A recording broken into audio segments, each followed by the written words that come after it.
आज Doubtnut app download करें। Doubtnut पर अपने सभी गणित, रसायन विज्ञान, भौतिक विज्ञान और जीव विज्ञान के डाउट्स का करो सफाया। बस प्रश्न की फोटो खींचो, एक ही प्रश्न को क्रॉप करो और तुरंत वीडियो सोल्यूशन पाओ। अभी डाउनलोड करें। हेलो फ्रेंड्स, हमारा क्वेश्चन है अध्रुवित प्रकाश पोलराइड में से गुजरने पर कैसे ध्रुवित होता है। दो पोलराइड क्रॉसित स्थितियों में रखे जाते हैं। एक तीसरा पोलराइड दोनों के बीच में इस प्रकार रखा जाता है कि यह पहले पोलराइड के पास अक्ष के साथ थीटा कोण बनाए। दूसरे पोलराइड से संचरित प्रकाश की तीव्रता के लिए व्यंजक लिखें। यह किन अभिविन्यासों में संचरित तीव्रता हमारी न्यूनतम और किसमें अधिकतम होगी, ये हमें बताना है। ओके, तो सबसे पहले हम यहाँ पे देख लेते हैं हमारा अध्रुवित प्रकाश का जो है पोलराइड में से गुजरने पर वो कैसे ध्रुवित हो जाता है, इसके बारे में हम देख लेते हैं। तो यहाँ पे हमने ये लिया है, यहाँ पे ये कोई हमारा प्रकाश स्रोत है, ये हमारा क्या है, कोई प्रकाश स्रोत है। तो जो हमारे प्रकाश किसी भी प्रकाश स्रोत से जो निकलने वाली प्रकाश की किरणें होती है, ये इस तरीके से सभी दिशाओं में होती है। ये हमारा ऊर्ध्वाधर होता है, ये हमारा क्षैतिज होता है। तो इस तरीके से जो सभी दिशाओं में होती है।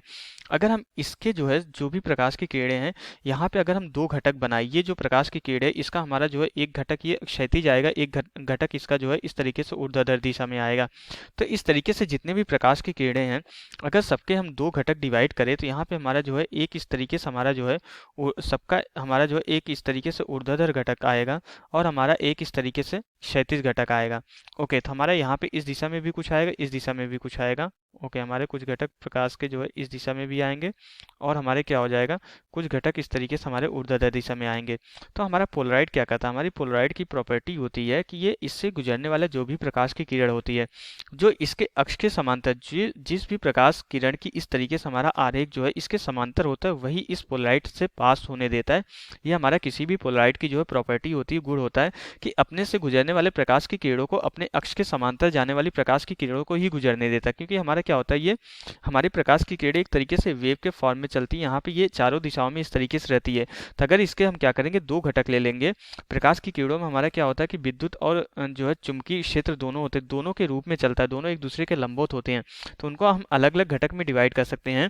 तो क्या होगा कि जो घटक जो है प्रकाश की किरण का जो घटक इस अक्ष के समांतर होता है, सिर्फ वही गुजरने देता है। तो यहाँ से जो हमारी प्रकाश की किरण आएगी, अगर इसका अक्ष इस तरीके से है तो हमारा जो है वही प्रकाश की किरण इसमें से जाएगा जिसका हमारा जो है इस तरीके से जो है जिसका घटक हमारा इस तरीके से इस दिशा में होगा। तो यहाँ से गुजरने वाली प्रकाश की किरणें सिर्फ इसी दिशा में आएगी।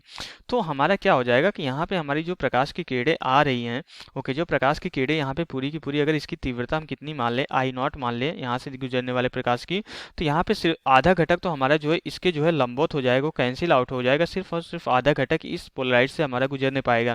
तो यहाँ से जो हमारी जो है इस यहाँ पे ये पहला वाला, ये हमारा फर्स्ट पोलराइड है। तो पहले पोलराइड से जो गुजरने वाली प्रकाश की तीव्रता हो जाएगी I1, वो हमारा कितना हो जाएगा, यहाँ पे I0 डिवाइडेड बाई 2 के बराबर हो जाएगा। तो इस तरीके से हमारा कोई भी प्रकाश की किरण जो अगर किसी पोलराइड से गुजरती है तो इस तरीके से उसका ध्रुवीकरण हो जाता है।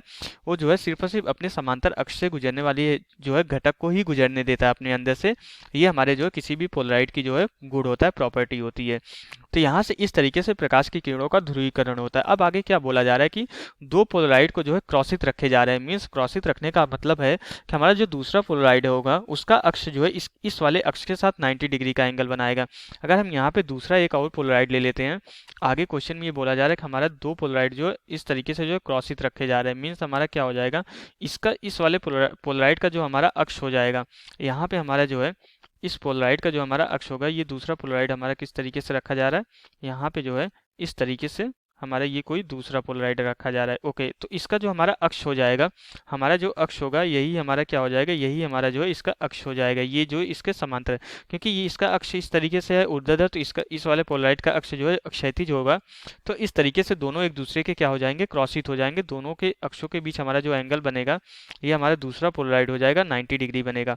ओके, यहाँ पे ये हमारा जो है पहले वाले का अक्ष है। ओके, ये हमारा पहले वाले का अक्ष है। तो ये इस तरीके से यहाँ पे क्या हो जाएगा, ये 90 डिग्री का कोण बनाएगा, यहाँ पे ये 90 डिग्री का एंगल बनेगा। ओके, तो अब यहाँ पे क्या हो जाएगा हमारा जो है, अब इसके बाद आगे क्वेश्चन में क्या बोला जा रहा है, बीच में हम जो है एक तीसरे पोलराइड को रखते हैं जो पहले वाले के साथ थीटा को एंगल बना रहा है। यहाँ पे बीच में जो है, यहाँ पे बीच में हमारा जो है एक और पोलराइड हमारे इस तरीके से एक और पोलराइड रखा जा रहा है। ओके, जो कि हमारा इसका अक्ष इस वाले अक्ष के साथ कैसा कोण बना रहा है, यहाँ पे हमारा जो है थीटा एंगल बना रहा है। तो इसका हमारा अक्ष कुछ इस तरीके से होगा और यहाँ पे इसके साथ जो है इस पहले वाले के साथ क्या बनाएगा, ये थीटा एंगल बनाएगा। ओके, तो यहाँ पे जो है इस तरीके से ये होगा, इसका ये वाला अक्ष जो है इसका है और ये इस तरीके से है, तो यहाँ पे एंगल कितना बना रहा है, दोनों अक्षों के बीच जो हमारा ये एंगल बन रहा है, ये हमारा क्या बन रहा है, ये थीटा डिग्री बन रहा है।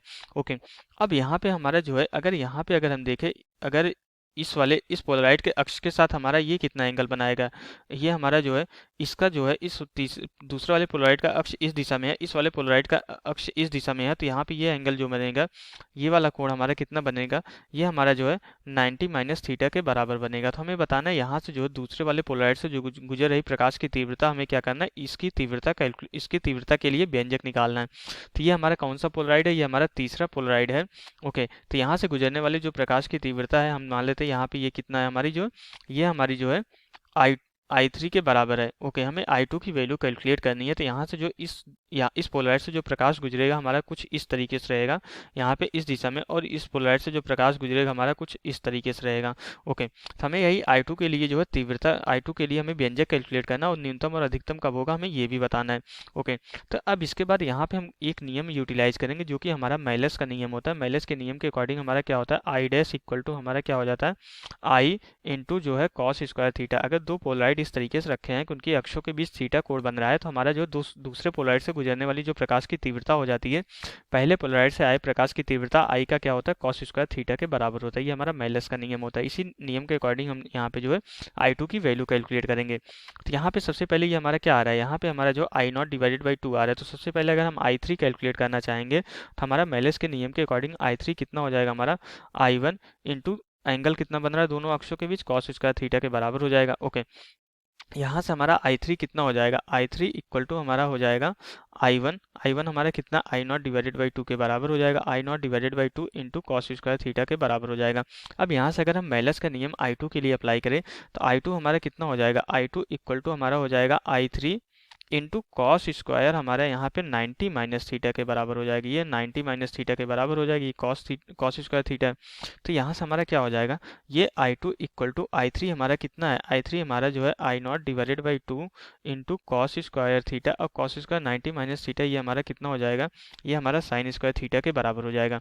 ओके, हम क्या करेंगे, यहाँ पे जो है हम इसको जो है किसी एक एंगल के फॉर्म में कन्वर्ट कर लेंगे। ये I0 डिवाइडेड बाई 2 से डिवाइड कर दे रहे हैं, 2 से मल्टीप्लाई कर देंगे, तो 2 sine theta into cos theta का स्क्वायर हो जाएगा हमारा। यहाँ पे हम क्या करेंगे, यहाँ पे हम 2 से नहीं, हम 4 से मल्टीप्लाई और डिवाइड करेंगे। तो ये 4 से यहाँ पे कितना हो जाएगी, ये 4, ये जो है हमारा ये कितना हो जाएगा, अगर इसको हम सरल फॉर्म में लिखेंगे थोड़ा सा, तो ये कितना हो जाएगा, 2 साइन थीटा इंटू हमारा क्या हो जाएगा, ये कॉस थीटा का ये जो है होल स्क्वायर के बराबर हो जाएगा। तो ये हमारा क्या हो जाएगी, ये हमारा 2 sine theta into cos theta sine 2 theta के बराबर होता है। तो यहाँ से I2 की जो वैल्यू कैलकुलेट हो जाएगी, कितनी हो जाएगी, I0 डिवाइडेड बाई 2, यहाँ पे जो है ये साइन स्क्वायर 2 थीटा के बराबर हो जाएगा। तो यहाँ पे साइन स्क्वायर 2 थीटा के बराबर हो जाएगा। ये एंगल हमारा यहाँ से I2 equal to I0 divided by 8 sine square 2 theta के बराबर हो जाएगा। ये हमारा क्या हो जाएगा, ये हमारा जो है दूसरे पोलराइड से गुजरने वाले प्रकाश की तीव्रता के लिए हमारा ये व्यंजक आ गया। यही हमें कैलकुलेट करना था। अब आगे क्वेश्चन में क्या बोला जा रहा है, आगे क्वेश्चन में ये बोला जा रहा है कि अगर हमारा जो है, तो किन अभिविन्यासों के लिए संचरित तीव्रता हमारी न्यूनतम और अधिकतम होगी। तो मीन्स हमारा P1 और P2 के किस अभिविन्यास के लिए हमारी जो संचरित तीव्रता है, ये हमारी क्या हो जाएगी, अधिकतम होगी। मीन्स हमारा ये P3 के लिए, हमारा P3 के लिए यहाँ पे हमें थीटा की वैल्यू कैलकुलेट करनी है। किस अभिविन्यास के लिए जो है हमारा यहाँ पे जो है ये I2 से गुजरने वाली प्रकाश की तीव्रता हमारी अधिकतम होगी। P3 को जो है किस अभिविन्यास में रखा जाए कि तीव्रता I2 से गुजरने वाली तीव्रता हमारी न्यूनतम हो और अधिकतम हो, दोनों केस में। सबसे पहले अगर हम तीव्रता को न्यूनतम करना चाहे, सबसे पहले जो है हम जो है न्यूनतम के लिए हम जो है थीटा की वैल्यू यहाँ से कैलकुलेट करते हैं न्यूनतम के लिए। ओके, ये हमारा किसके लिए, न्यूनतम के लिए हम क्या करेंगे, थीटा की वैल्यू कैलकुलेट करेंगे। ओके, तो यहाँ से अगर हमें प्रकाश की तीव्रता हमारी न्यूनतम रखनी है, अगर यहाँ से I2 की वैल्यू न्यूनतम रखनी है, तो साइन स्क्वायर 2 थीटा की वैल्यू न्यूनतम होनी चाहिए, क्योंकि I0 जो प्रकाश स्रोत की तीव्रता है ये तो चेंज नहीं होगी।